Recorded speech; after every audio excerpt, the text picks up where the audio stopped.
I'm Jennifer Keene. I'm the Dean of Wilkinson College of Arts, Humanities, and Social Sciences, a college we fondly refer to as the heart and soul of Chapman University.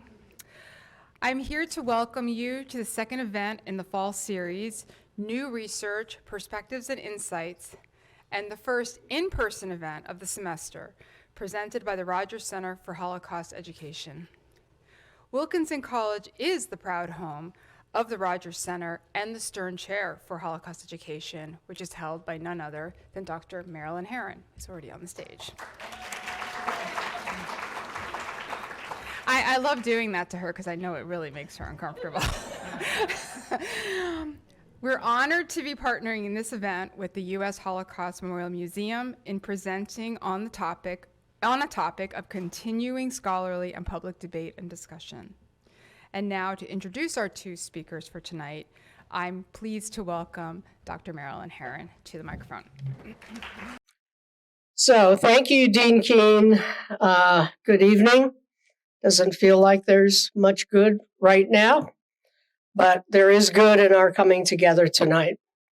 So welcome to the second event and first in-person event in the series New Research, Perspectives and Insights presented by the Rogers Center.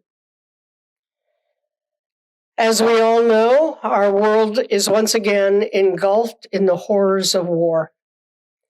And we reel from the daily barrage of news and more suffering, death, and destruction. We struggle to cope, feeling overwhelmed and at times both hopeless and helpless.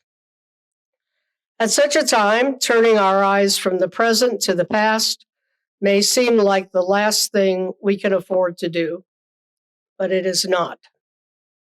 Too often, it has been the would-be perpetrators who have studied and learned the most from history, as Hitler allegedly did from the genocide of the Armenians during World War I.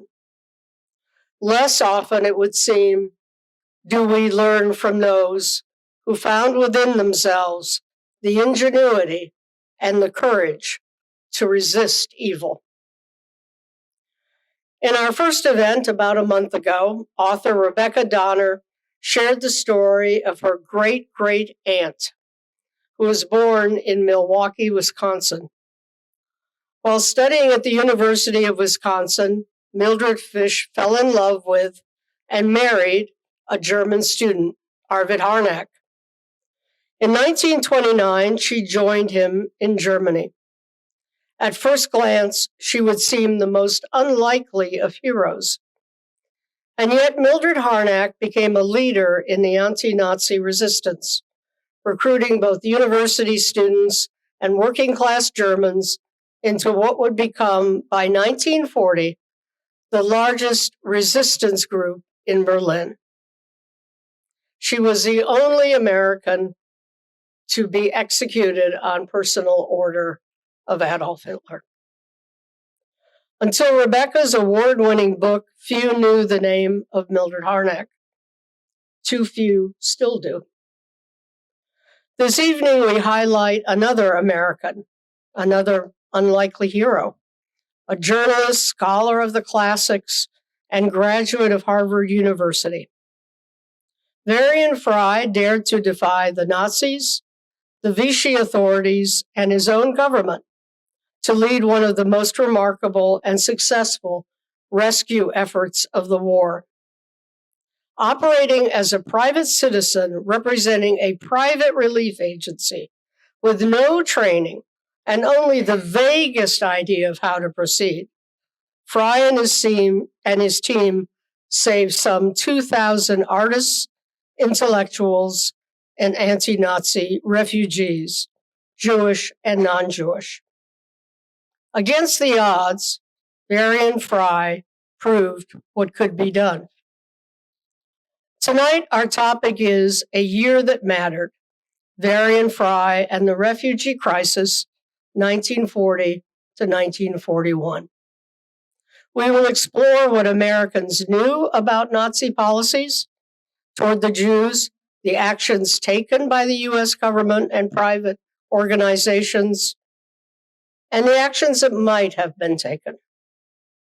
Our presenters are Daniel Greene, historian and subject matter expert at the United States Holocaust Memorial Museum, and Pierre Sauvage, Emmy Award-winning documentary filmmaker. In 2018, Dr. Greene curated the exhibition Americans and the Holocaust, which commemorated the 25th anniversary of the United States Holocaust Memorial Museum. The exhibition inspired the Emmy-nominated documentary series, The U.S. and the Holocaust, by Ken Burns, that aired on PBS in September 2022. Pierre Sauvage is a child survivor of the Holocaust and a child of Holocaust survivors. He is best known for his award-winning feature documentary, Weapons of the Spirit, which tells the story of Les Chambon, the remarkable community where Pierre was born, and which, despite the enormous risks, gave refuge to some 5,000 Jews. He is currently working on a major documentary on Varian Fry and his colleagues. Dr. Greene will speak first. He will be followed by Pierre Sauvage, who will share clips from his in-progress documentary. Afterwards, I will moderate a discussion with our two speakers, followed by a time for audience questions. As you think of a question, please write it down on a card available from a Rogers Center staff member. Thank you all for being here tonight. May this be a time of light and knowledge and understanding. And now, Daniel Greene. Thank you, Dr. Herron. Thank you, Dean Keene. This is my first visit to Chapman, and I just want to say what a wonderful day it's been in such a welcoming community, and that is largely because of the efforts of Marilyn Herron, the director of the Rogers Center, and Jessica Milamuk, the associate director. So thank you so much. So as Dr. Herron said, I had the opportunity, the privilege of curating the Americans and the Holocaust exhibition at the U.S. Holocaust Memorial Museum in Washington, D.C. The exhibition opened in 2018, and it's part of a museum-wide initiative that's ongoing for 10 years. It includes a traveling exhibition, multiple publications, and educational resources, and online resources as well. My charge when I was asked to do this in 2014 was, tell us a new story about Americans' response to Nazism. So when someone says, tell us a new story, you have to figure out what the existing story is first. The established narrative, and we know this because we surveyed thousands of people back in 2014, students, teachers, others. The established narrative regarding Americans' response to the Holocaust is Americans didn't know and Americans didn't do anything. That narrative is wrong. And in fact, Americans knew a lot about the persecution and murder of Jews in real time in the United States in the 1930s and 40s. Or if we want to state it more carefully, we could say Americans had access to a lot of information about the threat of Nazism, including the persecution and murder of Europe's Jews as it was happening. It doesn't mean they always understood it, but they had access to the information. So this is the entrance to the exhibition, and as you can see, as we try to challenge myths and misconceptions about this history, we ask difficult questions. What did Americans know? And what more might have been done? And if you think about it, if that established narrative of we didn't know anything, so we didn't do anything, if that was right, that lets Americans off the hook. How can you do something if you don't know anything about it? We're trying to push people to ask a much more difficult question, which is, if Americans had access to so much information, which they did, no matter where you lived or who you were, why didn't rescue of Jews become a priority for most Americans and for the American government? And we can answer those questions. We're at the Holocaust Memorial Museum, we are motivated by an approach to history that asks difficult questions. When the museum opened in April of 1993, Elie Wiesel, the Holocaust survivor who was the founding chairperson of the museum, stood outside on the plaza in Washington, D.C. and said, this museum is not an answer, it's a question mark. And that's our approach to history, is to push people to ask difficult questions. There's so much I could talk about in terms of Americans' response to the Holocaust, but I want to focus. Tonight, we're focused on 1940 and 41, and I've almost followed directions. I'm going to start in 1938, because 1938 is a critical turning point in the refugee crisis. Significant things change in Nazi Germany in 1938. In the spring of 1938, the Nazis annex Austria, an event known as the Anschluss. Americans understand, or start to understand, that Nazis have greater territorial ambitions beyond Germany. And wherever you lived, you could read about that. Here's the Santa Anna Register from March of 1938. Hitler follows stormtroops into Austria, Europe faced with crisis. Historians like to ask, or we did maybe a generation ago, what did the New York Times have to say about this? Every local paper had coverage, and this is not buried on the back pages. This is a banner headline on the front pages. Now, it wasn't always, but sometimes it was. As we move to November of 1938, the Nazis stage a 2-day-long terrorist attack against Jews living in Germany and the former Austria. We call it Kristallnacht, or the November pogrom. It was also front page headlines across the country. So Dallas Morning News, hysterical Nazis wreck thousands of Jewish shops, burn synagogues, and wild orgy of looting and terror. Here it is in Santa Anna. The 50,000 gala celebration is for Armistice Day. We're celebrating World War I veterans at the same time, but you see the italicized headline below, Nazis seek vengeance, Jews terrorized. Here's Anaheim. Nazi leaders draft laws to control Jews. This goes on and on and on. These stories, some of these stories, especially Kristallnacht, are front page headlines across the country. 2 weeks later, this is 2 weeks after Kristallnacht, the Los Angeles Examiner says Nazis warn world Jews will be wiped out unless evacuated by democracies. Americans are then asked, the other thing that's happening in 1935 is Americans are getting interested in public opinion polling. The Gallup organization that we know well now was started in 1935. So 2 weeks after Kristallnacht, they go out and they ask Americans this question: do you approve or disapprove of Nazi treatment of Jews in Germany? And you can see how overwhelming it is. 94% of Americans disapprove of Nazi treatment of Jews in Germany. The fact that Gallup is polling these things should tell us how much Americans could know. Gallup asks in 1942, do you believe that the Nazis are murdering Jews in concentration camps? Right? So just the fact that a polling organization would go out and ask those questions. So 94% of Americans disapprove. So there's a follow-up question, which is, should we allow a larger number of Jewish exiles from Germany to come to the United States to live? And more than 7 in 10 say no. This, I think, this gap between disapproval and a will to action on behalf of the victims is critical to understanding America's response to Nazi Germany. It's also critical to understanding America's response to genocide since. Americans have a really hard time crossing that bridge from disapproval to action on behalf of the victims of genocide. So in 1939, Europe goes to war. When Europe goes to war, the United States wants to stay out of war. Germany invades Poland on September 1st, 1939. Here are Americans reading headlines about that. Of course, war breaking out in Europe that shouldn't surprise anyone, that it's news all over the world, all over the United States. There's a strong isolationist movement at that moment.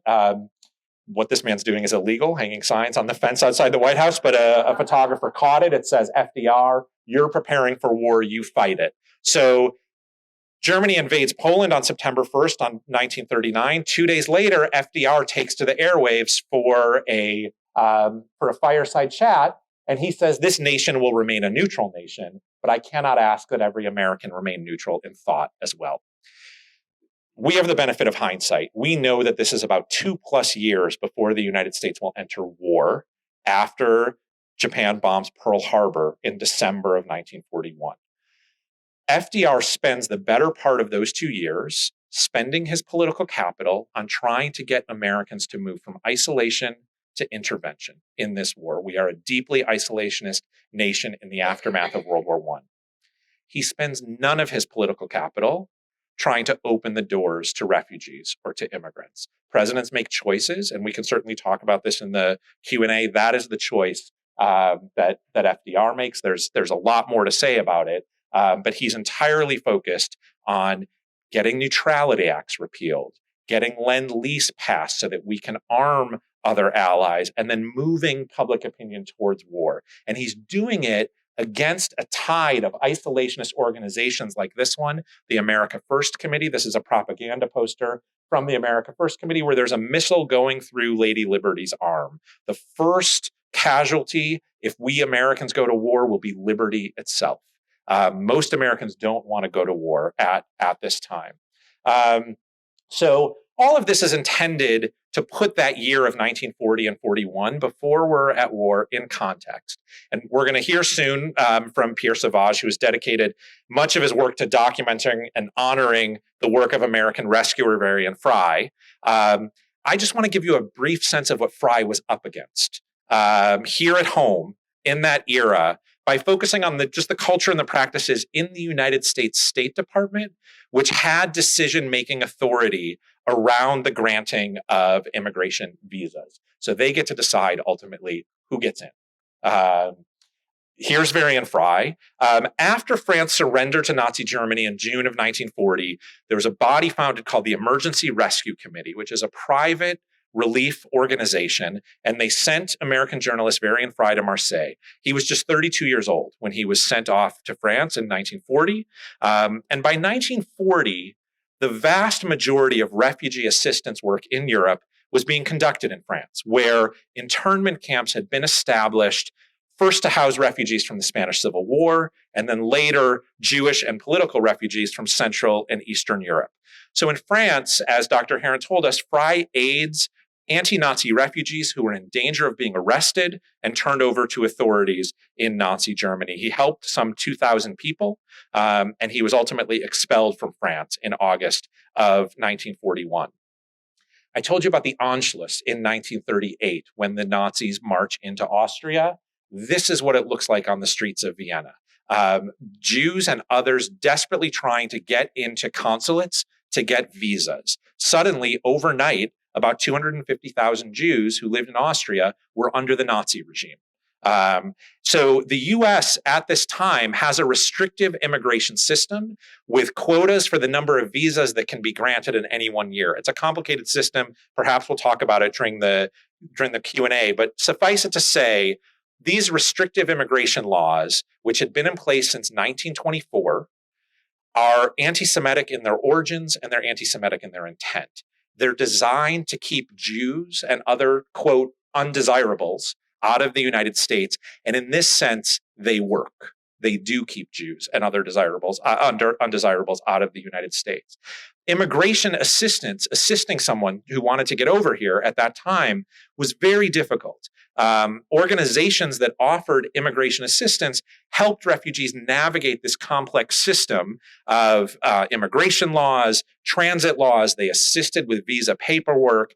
They recruited potential sponsors who would sponsor refugees coming over. They did things like secure steamship passage for refugees. But the process of acquiring all this paperwork that you needed to leave Europe was time-consuming. It was expensive.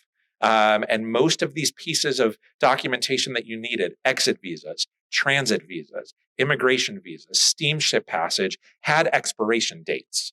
So you were racing a clock. So the Emergency Rescue Committee focuses its work on rescuing endangered intellectuals who had escaped from Nazi Germany, for the most part, to southern France. As part of France's surrender to Germany, these authorities in Vichy France, the southern half of the country that was not occupied by Germany, had already agreed to arrest and surrender any individuals that the Germans demanded. So the Emergency Rescue Committee knew that anti-Nazi writers and artists, whether Jews or non-Jews, were likely to be targeted. The context for Fry doing this work is an anti-Semitic America where anti-Semitism is on the rise in the United States. I've already mentioned US isolationism. And then a very restrictive culture in the State Department. This is the building that housed the State Department in Washington in 1940. We had a quota system that limited immigrants. It was a system based on the pseudoscience of eugenics. And it was intended, as I said, to keep out Jews and other undesirables. Not only did we have this restrictive immigration quota system where we could only issue a relatively small number of visas for people every year, in almost every year, we came nowhere close to issuing the maximum number of visas that could be issued. So the limit was low, but do not think of quotas as goals. The United States State Department was not trying to fill those quotas. It was a not to exceed number, and very often we came nowhere close. The visa division was effectively run by this man, Breckinridge Long. Breckinridge Long would talk publicly about national security concerns for keeping Jews out. But if you read his diary, it's full of some of the most vitriolic anti-Semitism. So he has a different public and private explanation for this. But in June of 1940, in the year that we're going to talk about, Breckinridge Long tells the consuls out in the field in Europe, the American consuls, to grant visas to applicants only if they had no doubt whatsoever concerning applicants. He also urged counselors to continually ask applicants for visas for more evidence to support applications. So it's a way of making a bureaucracy that's already difficult to navigate more grinding, more difficult to navigate. And then there's this series of rule changes that the State Department passes in 1941 as a door that's only slightly open to Jewish refugees gets fully slammed shut. So all of this happens within a month. In the summer of 1941. On June 5th, the State Department instructs U.S. diplomats to deny visas to refugees who have close relatives living in German-controlled areas and Nazi-allied areas. They thought that the Nazis would effectively lean on the families of those who had left. So that means families can't be separated anymore and, say, try to get one child or two children out, or a parent and a child. Families had to move together. 2 weeks later, the State Department orders Germany to close all of its consulates in the United States. And so in retaliation, the Nazi government, 4 days later on June 20th, orders the United States to close all US consulates in Germany and Nazi-occupied territories. The consulate is where you went to try to get your visa. So if you're trying to get out, how are you going to do that anymore after June 20th? And then on July 1st, new regulations require that all visa applications must be reviewed in Washington, in addition to being screened at consulates. It used to be that an American consul in Marseille, in Rotterdam, in Hamburg, in Berlin could issue a visa. Now there's going to be an extra layer of bureaucracy. That decision has to be reviewed in Washington, D.C. What does that do? It adds a layer of bureaucracy, which is also time. And Jews don't have time in Europe in June and July of 1941 anymore. So Fry works in 1942 for over a year with the Emergency Rescue Committee. After 13 months of constant surveillance and danger, he's arrested by the French police, and he's given 2 hours to pack his belongings before he's escorted to the Spanish border, and he returned to the United States in October of 1941. He writes about the State Department. This is in a later work that he writes. He says, the State Department had permitted me to crawl out to the end of a very long limb, and then it cut the limb off. There could be no mistake about that. It had been perfectly well understood from the start that I was going to evade the laws of France. My passport had been given for me for no other purpose than that. What did the department mean by disowning me now? So Fry returns to the United States in 1941, but he did not quiet his advocacy. And I just want to close with Fry's voice in 1942. So he's back in the United States. As Dr. Herron said, he had been a journalist, and he's writing at this point for a magazine called The New Republic. In December, this magazine is still around. In December of 1942, he writes an article, you can see it here, called The Massacre of the Jews. He does not bury the lead, right, in any way. And to talk again about what Americans could have known if they were paying attention. So Fry opens this article. You might not be able to read this. I'll read it to you. Fry opens the article with saying, there are some things so horrible that decent men and women find them impossible to believe, so monstrous that the civilized world recoils incredulous before them. The recent reports of the systematic extermination of Jews in Nazi Europe are of this order. He says the program is already far advanced. According to a report to the president by leaders of American Jewish groups, nearly 2 million European Jews have been slain since the war began, and the remaining 5 million now living under Nazi control are scheduled to be destroyed as soon as Hitler's blonde butchers can get around to them. He has the numbers slightly wrong with 2 million and 5 million, but he has the story right. So this brings us back to one of the questions that's central to the exhibition and central to this history, which is what more could have been done. And Fry tells us in that article in 1942, he makes 8 suggestions about what the United States could do at that moment. He says, 1, FDR should speak out. The president should speak out about this. He's not naive. He says it's not going to deter Hitler, but it would matter if the president speaks out. 2, he says Winston Churchill, the Prime Minister of Great Britain, should speak out. He says 3, there should be a joint declaration by allied governments about retribution for these actions. 4, set up tribunals right now to establish the facts of what's happening. 5, diplomatic warnings should be sent to Hungary, Bulgaria, and Romania, where there are still many Jews who had not been deported, but most would be deported by the end of the war. 6, he says the Catholic Church should threaten to excommunicate anyone who participates in these crimes. 7, Protestant leaders should encourage resistance. And 8, he says we should stop the blockade of food and work with neutrals to extend feeding operations to Jews in Europe. He says at the end, finally, and it's a little thing, but at the same time a big thing, we can offer asylum now. The United States had no asylum policy. You could not show up on our shores.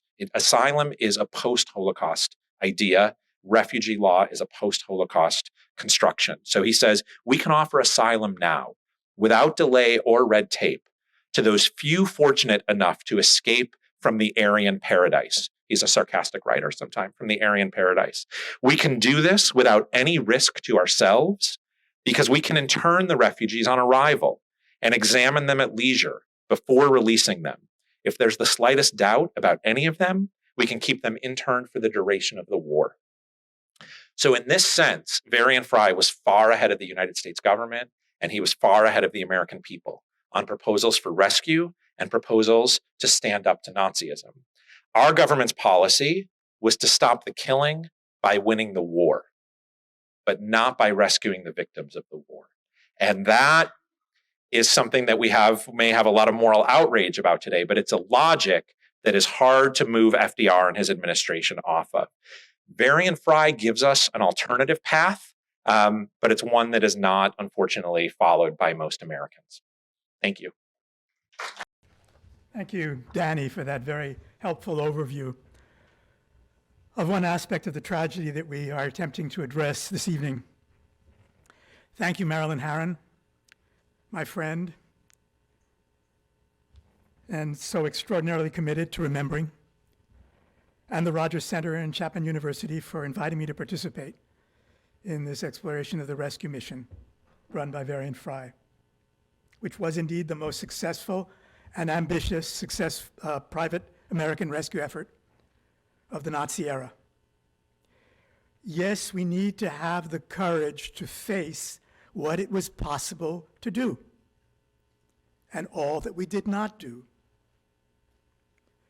But I first need to admit that I am more than a bit uncomfortable focusing now on the past, the challenges of the Nazi era, when the present is so profoundly affecting many of us, notably Jews and Palestinians.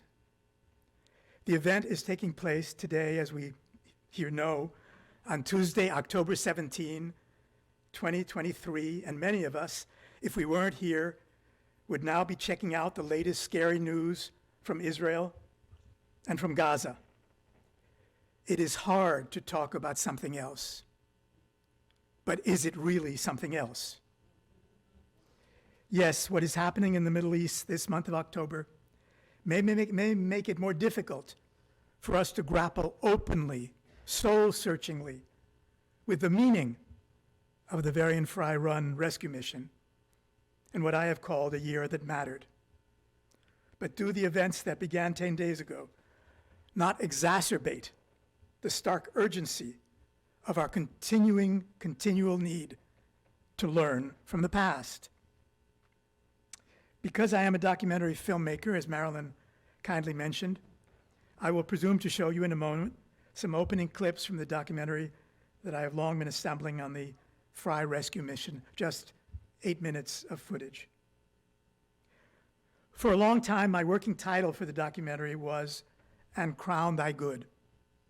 I love that title and the echoes it may generate from you. Yes, and crown thy good with brotherhood from sea to shining sea.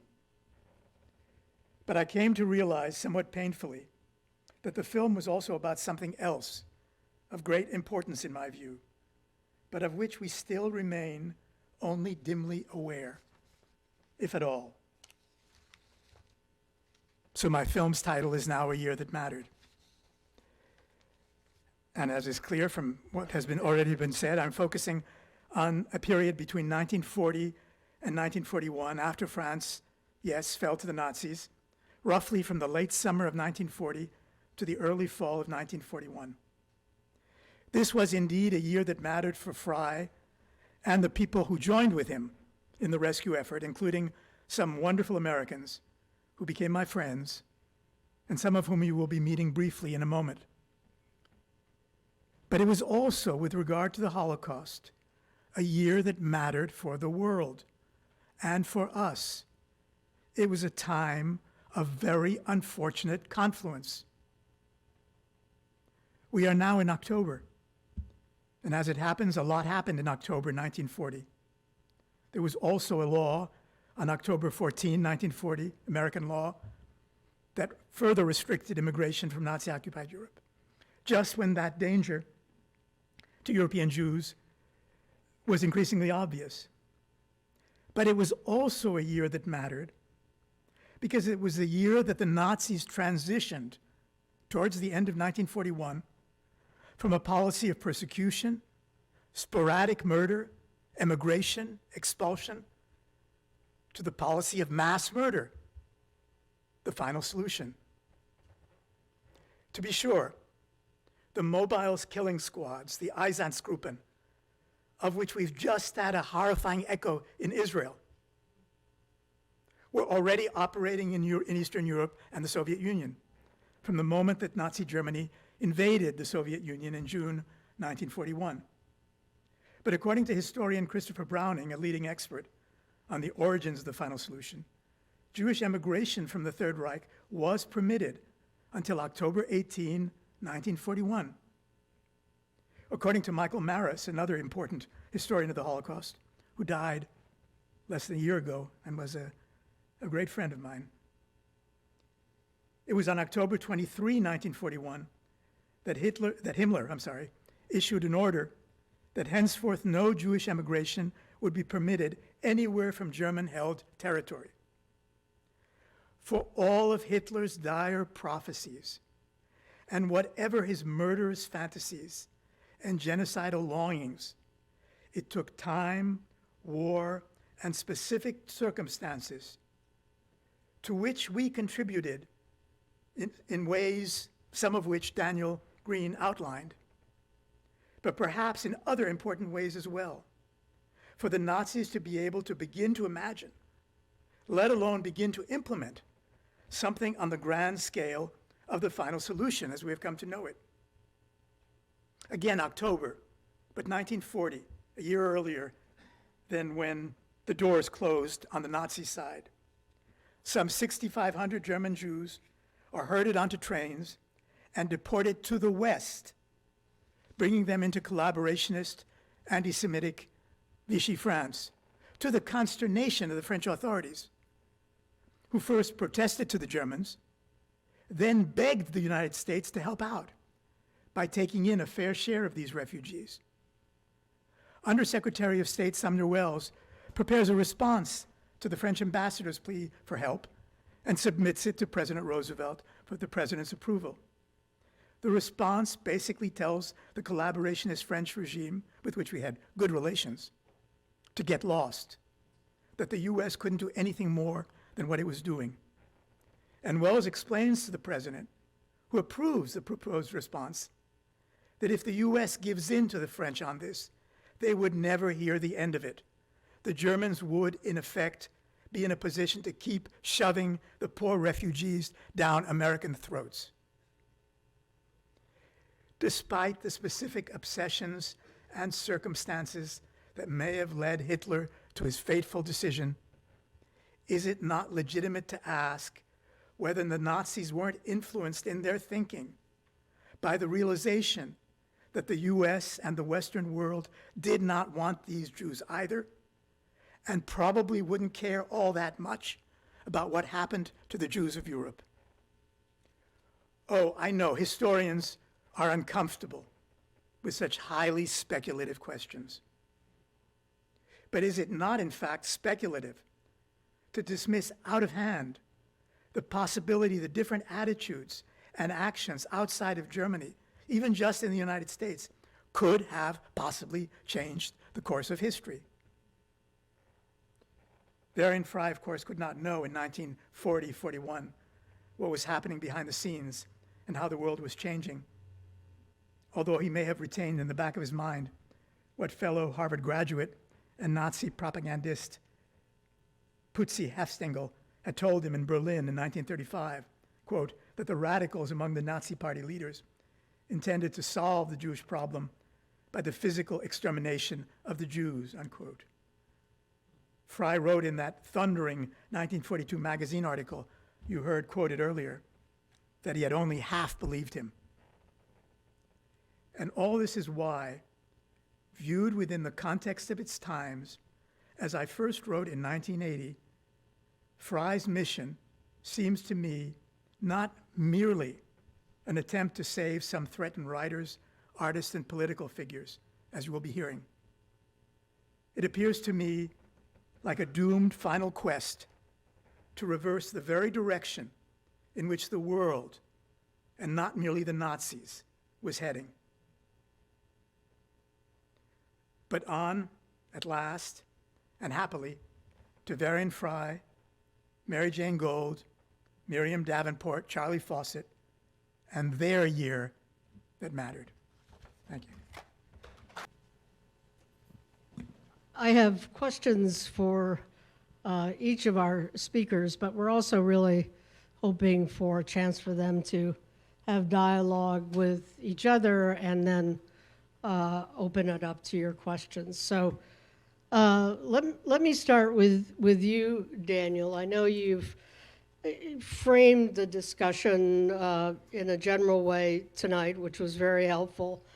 But I'm wondering if you could tell us a little more specifically about what Americans could have known in the 1930s and early 1940s about the specifics of the Nazi persecution of the Jews and what their sources were for that information. Sure, thank you. Is this on? Okay. There's a lot of ways to answer this question. I think we need to look at, what was the media landscape in the United States in the 1930s and 40s. You're basically looking at magazines, newspapers, newsreels, which people, when they went to the theater, which Americans did in huge numbers, even during the Depression when they had no jobs, they went to the movies, and radio, which was new media at the time. And astounding to Americans that they could turn a dial and get this news. All of those magazines, newsreels, newspapers, radio, they all had this story, and they all carried the story, especially because in the 1930s, the wire services, the Associated Press, United Press International, were writing good stories that were sent across the country. But I also think you have to make a distinction between the American people and the U.S. government. And it's important to say that the U.S. government often got information before the American people did, and got it more quickly than people who don't deeply study this history realize. So, for example, Pierre has talked about what the Nazis called the final solution, their plan to murder all the Jews of Europe. That emerges gradually, but the Nazis have an important meeting, a conference in Wannsee, a suburb of Berlin, in January of 1942. And the Americans know by the summer, they know it by August at the latest. By the Americans, I mean the State Department. When the State Department gets that information, and they don't have all the details right, but they have if you understand the story as the Nazis are going to concentrate Jews in Europe in ghettos and ship them east to killing centers to be killed. The United States government has that story in the summer of 1942. At that point, the State Department dismisses it, in their words, as an unreliable war rumor. It eventually leaks out to the American public by November of 1942. And the last thing I'll say is there's a difference between having information and believing that information. And there is a lot of doubt in the United States about the information that's coming out. Some of this harkens back to World War I. You really have to understand how Americans responded to World War I to understand their response to Nazism in the 1930s. It turned out that there were a lot of atrocity stories that circulated during World War I that turned out to not be true. So Americans were primed to disbelieve. Also, I think there's something about human nature that when you hear news like this, you don't want to believe it. So even though that information was circulating, and I don't think that when I'm talking about the disbelief, I'm not trying to excuse the State Department. I think there's no excuse for the State Department. But for American people to want to maybe not understand fully or to not want to believe that this is true, sometimes I wonder if there's something about human nature as we face atrocities that we would prefer to believe that they're not true. But the information is there for Americans all the way along. The last thing I'll say, truly, is there's not as much visual evidence as we would like. I think you might agree, Pierre, that we don't see some of the images that we're so used to seeing in Holocaust museums today and in textbooks and other places. Americans don't really see those kind of images, with some exceptions, until the war is ending. Newsreels in April and May of 1945. So there's a lot of printed information, but there's not a lot of visual information. Pierre, do you want to add to that? Well, I think a key clause, key clause in what you said, this is not a, hello? Was that maybe Americans didn't want to believe. I think there is no escaping the notion that people look away from things that require actions from them that they're not inclined to take. That's our human nature. And that is the part of the story that I feel has not adequately surfaced. And I used to get into arguing. You saw a brief clip of the historian David Wyman, who was sort of my mentor in these matters. And he and I would have one sort of argument because he really put the blame on the administration and on Roosevelt, not just on the State Department, because obviously Roosevelt could have changed the State Department in a nanosecond had he felt it was necessary to do so. And I always thought that that was a bit much, that we have the leaders we deserve. And that if you know, the administration wasn't doing what it should do, that we bear some responsibility. And one day, David got really frustrated with this back and forth. And he opened his file cabinet, and he took out this letter. I've never forgotten it was from a woman in Texas writing to a congressman. And her first line was, "I have always hated the Jews." And then she went on to say, but if there's any truth to what they're saying that they're doing to them in Europe, why aren't we doing something about it? So David's feeling was always that if Americans had been led on this issue, they were not led on this issue, things might have been different. Pierre, in the clips that we saw, and also in your opening remarks, you talked about Varian Fry as a person. But I wonder if you can tell us a little more about his background and the influences that made him, this very unlikely classics scholar, journalist. I think the story of what happened in Berlin is very powerful, but I'm not sure that alone was enough to transform him into a rescuer. I wonder if you could give us a little more of a sense of him and what shaped him. Yes, and he was definitely unusual. First of all, and I'm sort of probably going to enjoy saying this at a university, he was an intellectual who went as far from the ivory tower as one could imagine. And by the way, and I always say this in a university, you must forgive me, that I'll try. Academics, education is not a key to moral integrity or courage. In Nazi Europe, you were more likely to be helped if you knocked on not all peasants certainly, but on the right peasant's door rather than a university professor. Now, part of it is that intellectuals tend to agonize, to think about what should be done. They just don't. So Varian was very unusual in that sense. He came from a very waspy middle-class background, but one of the things I noticed about rescuers, almost uniformly, they always had some role model that really made a difference. And the quote I wanted to share, when Fry's father died, Fry recalled in a memorial tribute that his grandfather had worked finding foster homes in the Midwest for homeless New York City children, which was called the Orphan Trains movement. And though Fry himself, he once wrote, did not believe in God, his father had grown up in an atmosphere of practicing Christianity and Christian charity. His father's greatest pleasure, Fry said, quote, had always been in helping others.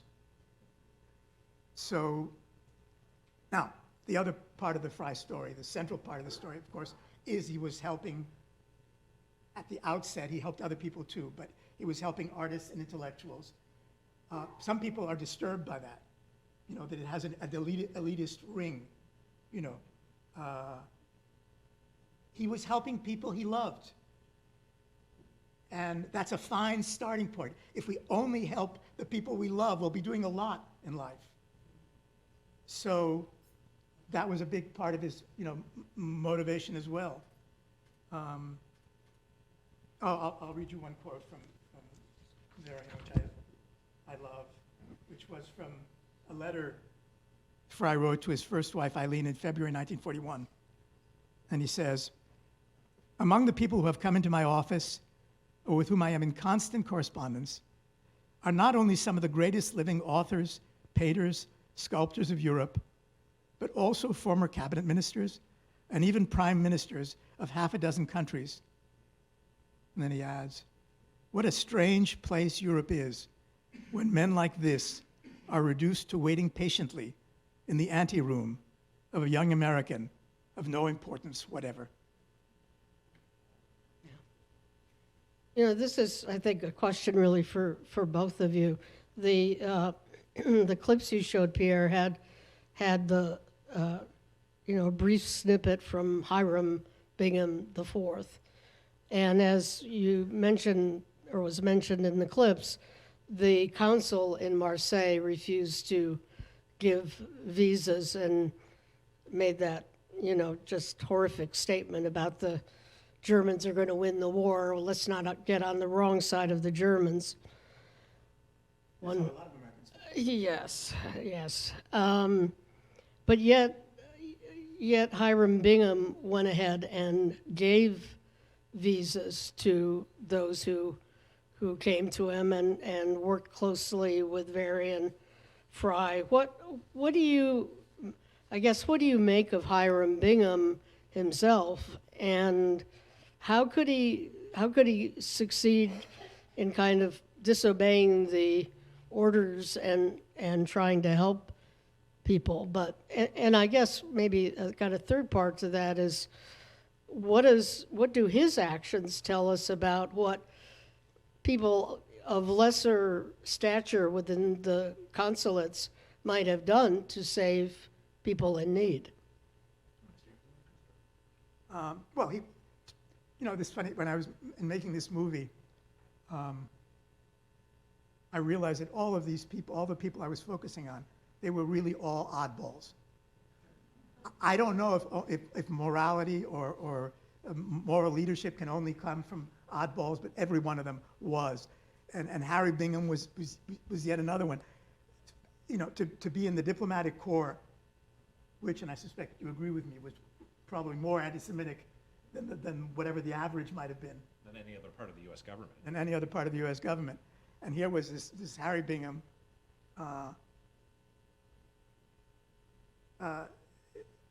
There's a wonderful quote from him, from that consul general, who disparaged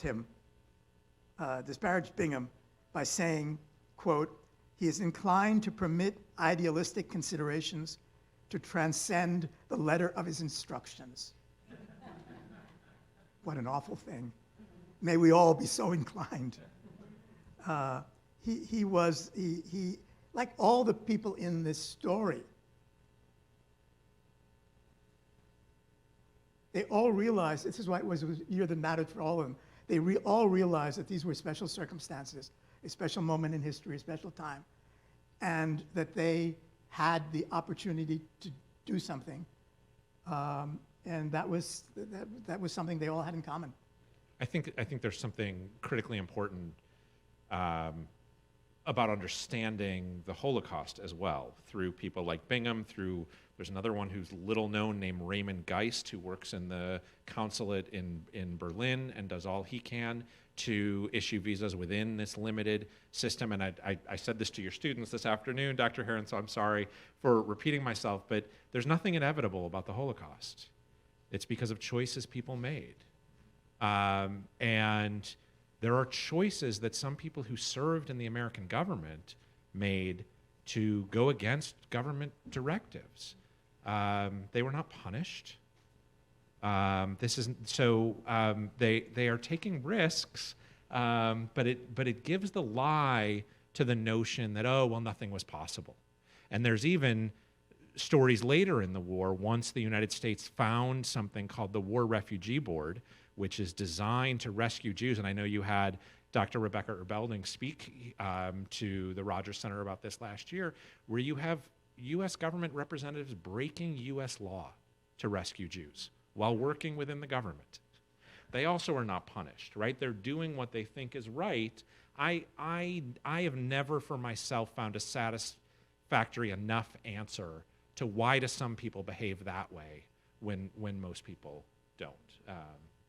But Well, you just can't say, oh, well, nothing was possible, because you see people, not only like Fry, but even people who work for the government, like Bingham, like Geist, like a man named John Paley, who runs the War Refugee Board. What they do is extraordinary, and they save thousands of lives. And 2,000 lives is a small number compared to 6 million, but it's 2,000 lives.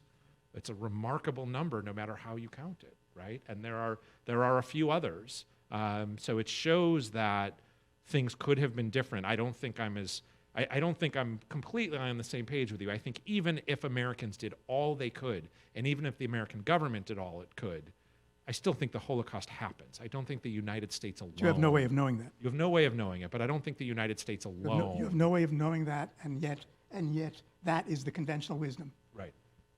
You You have historical evidence, and there is no way of knowing whether the Nazis might have been deterred if we had taken a strong stand.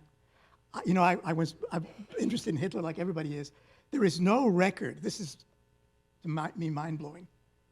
If in the history, there is no record of anybody telling Hitler to his face that what he was doing was wrong. Nobody has ever, and when I've said this, I dare people to come up with proof that exchange ever occurred. I take Fry at his word in the article that I quoted that, he says FDR and Churchill should speak out. It won't deter Hitler. I think Fry's right. We have no way of knowing. Of course we have no way of knowing.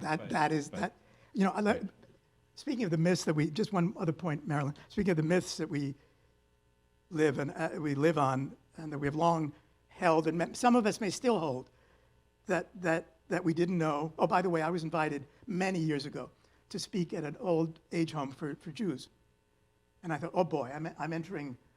These people were there. They know, and I'm going to say what I feel, and so I said my piece and whatever, and they were polite and good question. Nothing. Then a woman came up to me at the end, and she said, "But we didn't know." And at that point, I didn't feel like arguing. I was going to argue with her anymore. And I said, and then because I wasn't arguing with her, I put my hand on her shoulder, on her arm, and she said, "Of course we'd heard rumors." And then I asked her, "Did you believe them?" And she looked at me right in my eyes, and she said, "Yes. We didn't know, we'd heard rumors, we believed them." This is cognitive dissonance. And this is what you do when you don't want to face responsibilities that you have to take. One last point, I will shut up, which is in terms of the myths that we didn't know and we couldn't have done anything if we had known. These views were insistently communicated in the immediate post-war years. And I would contend that they have shaped our beliefs ever since. And it was my wife, who is here with me today, Barbara Rubin, once tellingly pointed out that the people who said we couldn't do anything happened to be precisely the people who hadn't done anything. But I think that narrative I don't think that narrative of we didn't know holds anymore. That's not the narrative that holds in academia, and I hope is changing outside of academia as well. I hope so too. So I think I'm going to head into a couple final questions for our two speakers, and then if you have a question, please ask for a card from one of our Rogers staff members, and we'll try to answer as many as possible. So this is, as I said, a question for both of you, and I'll let you arm wrestle over who's going first. Why is it important to revisit this history now, especially in the midst of what's going on in the Middle East? So I think there's so many different ways to answer this question. I know we're limited on time. I'm going to answer it in one way. In examining this history, look, the Holocaust obviously happened in Europe, right, in North Africa. It's not an American event, but there are critically important questions about ourselves as Americans that we can ask when we encounter this history. Questions like, how do we know what we know about what's going on in the world? What are our responsibilities to refugees? When is it incumbent upon us to get involved in a war abroad that most Americans don't want to get involved in? When we know that people are targeted for genocide, what are our responsibilities to do something about it? Americans have debated these questions in the 1930s and 40s without enough action. They've debated them since without enough action. We'll be better educated as citizens. We'll be better able to respond to continuing atrocities if we know our history better. Well, couldn't agree more. And I will add some quotes. As you may have noticed, I like quotes. I don't know if many of you followed Pope Francis' visit to Marseille, as it happens, last month to address the refugee crisis. And he said some things that I thought were absolutely amazing. He said something on the plane, by the way, going over, that I thought in some ways was even more amazing. He always talks to the press, and he says, "I hope I have the courage to say what needs to be said."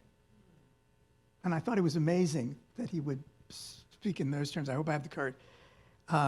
But in Marseille, after referring to the Mediterranean as a cemetery, he said, "Who is responsible?" And then said, "Nobody." And then said, That's how we all answer. Not me, probably somebody else. And then the Pope added, we've lost the sense of fraternal responsibility. I apologize for the masculine adjective. And one more quote, which means a lot to me, from another documentary that I made called We Were There, Christians and the Holocaust. And in it, I interview a French Christian relief worker who during World War II volunteered to go into one of those awful French internment camps. And summarizing his feelings, then he says, you should never look away from precisely those people about whom you are told they are none of your business.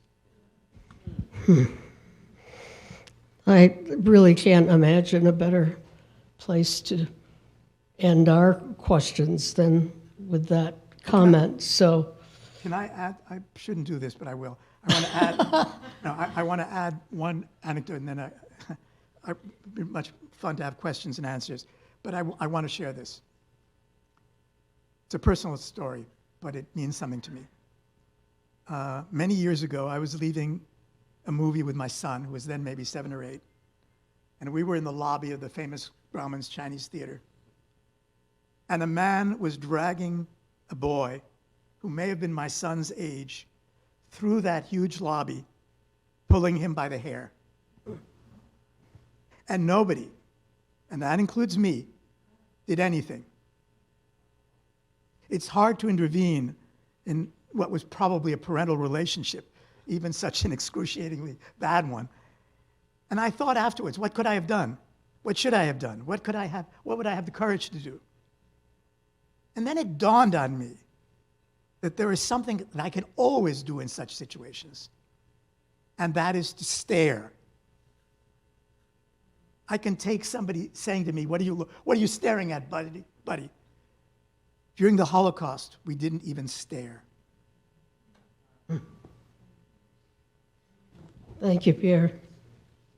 And, you know, I think we have two speakers who have both demonstrated not only their incredible level of knowledge, but something more than that, which is their deep caring and their search for understanding from the knowledge they've gained. And Pierre, I know you have dedicated much of your life to trying to make the world aware of what Varian Fry did, not only because he deserves that, but because we need to learn from Varian Fry. And I think we all owe you a huge vote of gratitude for that.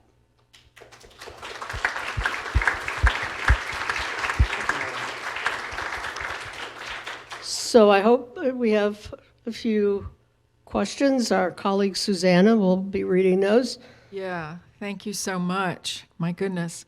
So if you have a question that you haven't handed in, just wave it in the air and it will be retrieved from you. Okay, great. And I'm going to forge ahead with the very first question, which is for Dr. Greene. In the 30 years that you've been affiliated with the Holocaust Museum, have you noticed any shifts in the public perception of the Holocaust over that period of time, and any shifts between older and younger visitors? It's a good question, huh? Thank you for that question. Well,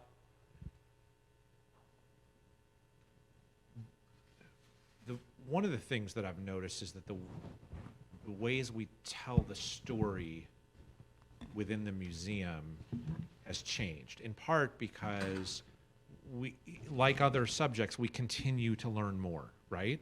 And there are always more individual stories to learn, but there's been some pretty seismic shifts, I would say, in the past 20 years or so in thinking about deaths during the Holocaust. I think when the Holocaust Museum opened in 1993, there was a public understanding and more of a scholarly understanding as well of when you thought about where Jews were killed, you thought about death camps, ghettos, concentration camps, and death camps. Now, since the opening of Soviet archives, We know much more about what historians talk about as the Holocaust by bullets, how so many people were killed on the Eastern Front before they even made it to a camp.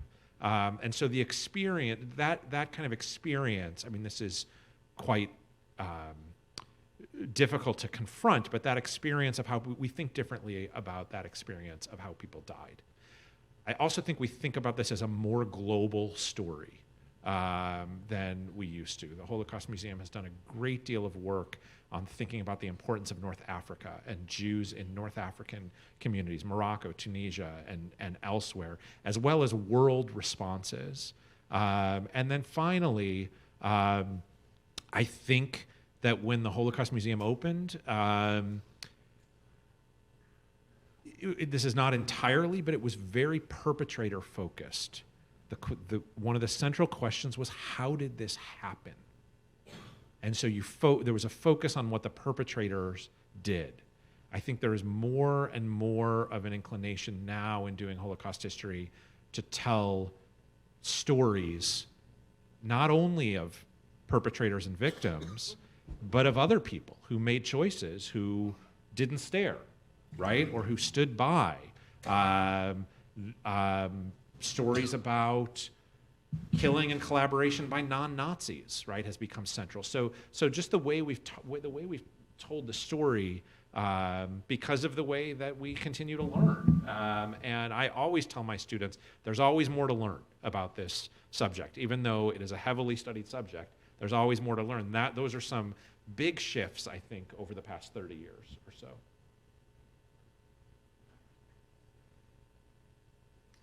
Thank you. It's a night for deep questions. I have another one. And this one is for Mr. Sauvage. In Dr. Dara Horn's book, People Love Dead Jews, Dr. Horn has a chapter on Varian Fry in which she interviews you. And it's such a cool chapter. She comes up with this conclusion, and I quote, "The real reason that no one today has heard of Varian Fry is because the gift he had is not one we value," unquote. What do you think she means by that, and do you agree? I think, by the way, I really admire Dara Horn. That's a provocative but really important book. I think she means that we don't necessarily appreciate people who are able to look at the facts, really pay attention to what is going on, and do something about it. We think we do. You know, I've experiences I've been involved in caring about, trying to understand rescuers for over 30 years, 40 years. And we put them on pedestals. We admire them. I had one experience which I have never forgotten.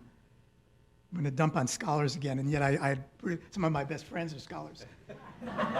Thanks, Pierre. Yeah, we appreciate that, Pierre. But Elie Wiesel, Marilyn's friend, organized before the Holocaust Museum opened in 1984, there was a conference on rescuers. And I was asked if I could help, and I helped a bit. And there were very interesting sessions with all these rescuers and the scholars who had a lot of interesting things to say. But the thing I remember most was the hallway during the breaks. Because what was happening in the hallway during the breaks is you had all these rescuers standing alone or talking among themselves, while all the scholars were talking among themselves. And none of the scholars were talking to the rescuers. Now, I know why. We really believe that these people have nothing to tell us. That basically there is nothing to be learned. That's why we haven't paid attention to them. I believe nothing could be, further from the truth. These people have a lot to tell us, and we need to learn from them. And I hope we will. Thank you. Danny, do you want to comment on that? So, Pierre, you don't think they were just sort of in awe and didn't know how to approach them? May have been part of it. Maybe I'm being really hard. They may have been in awe, but you know, it's like these old people who had done extraordinary things, and there they were, you know, and nobody was talking. And I've met many of these people over the years, and they are extraordinary people. They really are. They're not extraordinary in terms of Varian Fry is really intrigued, you know, because in some ways I'm more I don't know, I would never have done what Varian Fry did, but I appreciate his intellectualism. I appreciate, you know, I'm if anything, I'm more like him than I am like a peasant rescuer. But and that makes him interesting.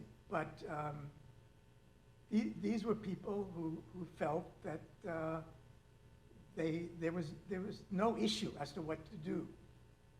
By the way, I've dumped on scholars. I will dump on dramatists, you know, plays, because dramatists have to have drama. So as a result, like Hamlet, this guy who can't make up his mind what to do. You know, this is not the way rescuers act. Rescuers act because it is obvious what they have to do, and I've said people who hesitate don't act. People who act don't hesitate.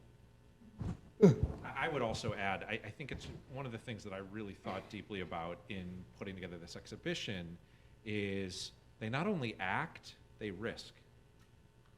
Varian Fry risks himself sometimes. And the levels of risk could be different, right? It could, if you're a State Department bureaucrat and you disobey your boss, that's a different kind of risk than if you try to escape arrest, right? Or try to sneak someone over to the Pyrenees. But what is it about them that they're willing to risk? And rescuers are really, it's more than action. And it's not that they're courting danger, but that they take significant risks, sometimes with their own lives. I agree with you, Danny. I think it's because they couldn't look at themselves in the mirror. If they didn't. Yeah. It's simply that there is we shouldn't look upon rescuers as goody two-shoes who are just out there seeking, you know, to help.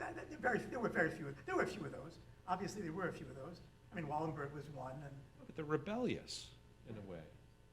And they are in a way being, this is going to be very paradoxical. I probably am going too far with the paradoxes, but I'll finish my sentence, which is, in a way, they are being very selfish because they are trying to meet their own needs about who they are and how they believe they should act. But yes, they were definitely taking risks. And I was in. We're less interested in these stories we used to be. Many decades ago, happened to be in New York when there was one of these stories about a woman had fallen on the tracks in front of an oncoming subway train, yes. And there was a little squib in the paper. Now they would probably make a bigger deal about it. But at the time, there was a little thing in the paper. And the guy was asked, why did he do it? And when I read his answer, I said, oh, I know this stuff. His answer was, what else could I do? There was a train coming. Huh? Most of us would say, there's a train coming. Obviously, don't jump on the tracks. Right. But for him, what else could I do? There was a train coming. It has to be that obvious.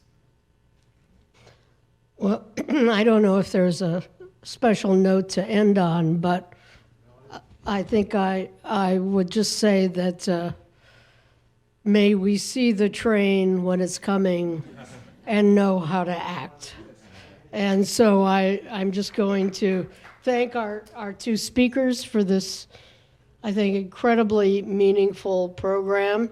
Invite you to have coffee and informal conversation with our two speakers, and hopefully come back for our next event on November 7th when we talk about the events of Kristallnacht. So may our world on that day be a kinder, more humane place than it is now, but both Danny and Pierre are two of the people who helped to make it a more humane place. Thank you both.